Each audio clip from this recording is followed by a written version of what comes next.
चलिए देहरादून की एक और बड़ी खबर को रुख कर लेंगे, जहां आपको बता दें कि निर्वाचन आयोग ने अब निर्देश दिए हैं। राज्य निर्वाचन आयोग के द्वारा ये निर्देश जारी किए गए हैं कि सभी जिलाधिकारियों को ये निर्देश जारी करते हुए राज्य निर्वाचन आयोग ने कहा है कि मतदाता सूची में गड़बड़ी को जल्द से जल्द ठीक किया जाए। तो सभी जिलाधिकारियों को अभियान के लिए ये निर्देश दिए गए हैं कि मतदाता सूची में गड़बड़ी को जल्द से जल्द ठीक किया जाए। राज्य निर्वाचन आयोग के द्वारा ये निर्देश दिए गए हैं। आपको बता दें कि मतदाता सूची में हो रही गड़बड़ियों को सुधारने के लिए यहाँ निर्देश जारी किए गए हैं। सभी जिलाधिकारियों को राज्य निर्वाचन आयोग ने ये निर्देश जारी किए हैं कि जल्द से जल्द वे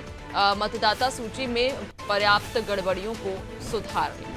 तो आपको बता दें देहरादून से जुड़ी हुई यह बड़ी खबर, जहां राज्य निर्वाचन आयोग ने सभी जिलाधिकारियों को मतदाता सूची में गड़बड़ी को ठीक करने के लिए निर्देश जारी किए हैं।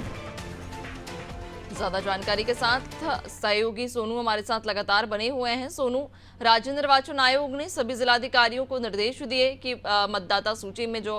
व्याप्त गड़बड़ियां हैं उन्हें सुधारा जाए। देखिए, इस बार जो लोकसभा के चुनाव हुए हैं इसमें जो मत प्रतिशत है वो औसतन उतना नहीं हो पाया जो प्लानिंग की गई थी। इसी को ध्यान में रखते हुए अब चूंकि उत्तराखंड में आने वाले समय में निकाय के चुनाव होने हैं, चाहे वो नगर निगम है, नगर पालिका या जो अन्य निकाय से संबंधित बोर्ड है उनका गठन होना है, क्योंकि बीते दिसंबर को बोर्ड का कार्यकाल पूरा हो चुका था और तब से सरकार ने जो संबंधित विभाग है शहरी विकास मंत्रालय और उसने जो जिलों के जो जिलाधिकारी हैं उनको बतौर प्रशासक जो रूटीन की चीजें थी उनको संपन्न करने के लिए नगर निगम के बतौर प्रशासक जिम्मेदारी थी। अब चूंकि प्रशासकों का कार्यकाल भी पूरा हो गया, एक जनहित के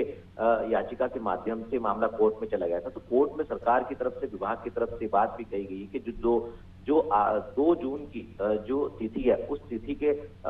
अनुसार ही राज्य सरकार निकाय के चुनाव कराने जा रही है। तो निश्चित तौर पर अब ऐसे में चाहे वो ओबीसी का आरक्षण हो या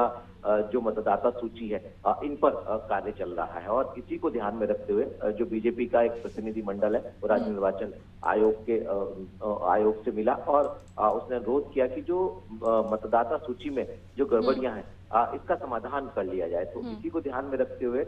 जो राज्य निर्वाचन आयोग है उसने सभी जिलों के जिलाधिकारियों को ये निर्देश दिए हैं कि इसके लिए एक शिविर आयोजित किया जाए कुछ समय के लिए, और जो भी कहीं भी कोई समस्या आती है और जो निर्वाचन की टीम मतदाता सूची का कार्य संपन्न कराने की कवायद में जुटी हुई है वो इसको गंभीरता से ले, ताकि जो गड़बड़ियां हैं, किसी का नाम रह गया, किसी का नाम जुड़ना या एड्रेस जैसी चीजें परिवर्तित होनी है, तो इसको सुनिश्चित कर लिया जाए, क्योंकि निकाय के चुनाव होने वाले आने वाले समय में। तो अब देखना होगा कि ये जो व्यवस्थाएं ये कब तक व्यवस्थित पूरी तरह से हो पाएंगी। बिल्कुल सोनू, लेकिन ये भी बताइएगा कि क्या प्रक्रिया रहेगी, चूंकि देख पाते हैं कि जब भी जनता किसी भी सरकारी काम को लेकर दफ्तर पहुंचती है तो कई दफ्तरों के चक्कर काटने पड़ते हैं, कई अधिकारियों के कैबिन्स के चक्कर काटने पड़ते हैं, इतने आसानी से काम नहीं हो पाता है। लेकिन अगर मतदाता सूची में पुनरीक्षण की बात कर रहे हैं हम, यहाँ पर सुधारने की बात कर रहे हैं, तो क्या वो प्रक्रिया रहेगी कि जो जनता है, जो लोग हैं, वो आसानी से अपने काम को सुनिश्चित करा सके और अपनी मतदाता सूची में सुधार करा सकें? देखिए, एक तो सोशल मीडिया के प्लेटफॉर्म का उपयोग हो सकता है, दूसरा जन जागरूकता अभियान के लिए आयोग के स्तर से अलग अलग क्षेत्रों में अलग अलग समय में जो है वो कैंप लगाए जा सकते हैं और इसके साथ साथ जनता को जागरूक करने के लिए, उनको मैसेज देने के लिए जो आयोग की टीम है, जैसे बीएलओ होते हैं और उस स्तर के जो अधिकारी हैं या जो निर्वाचन के जनपद स्तर के जो अधिकारी हैं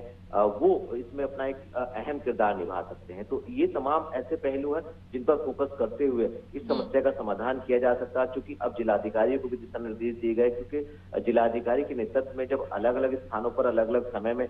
जब अभियान के तहत जो है जन जागरूकता अभियान चलाया जाएगा और कैंप लगाए जाएंगे तो निश्चित तौर पर कहीं ना कहीं इससे फर्क पड़ेगा। लेकिन सवाल ये है कि इस व्यवस्था के तहत आखिर कितना फर्क पड़ेगा? क्या 100% मतदाताओं की सूची में जो ये आशंका गड़बड़ की आशंका व्यक्त की जा रही, क्या वाकई इसका पूरी तरह से समाधान हो जाएगा, ये देखना होगा। बिल्कुल देखने वाली बात रहेगी सोनू, जिस तरह से आप जानकारी भी दे रहे हैं कि शिविरों के माध्यम से भी जनता पहुंच सकती है और अपनी मतदाता सूची में सुधार करवा सकती है। बहुत शुक्रिया आपका, बने रहिएगा और भी अपडेट्स लेंगे।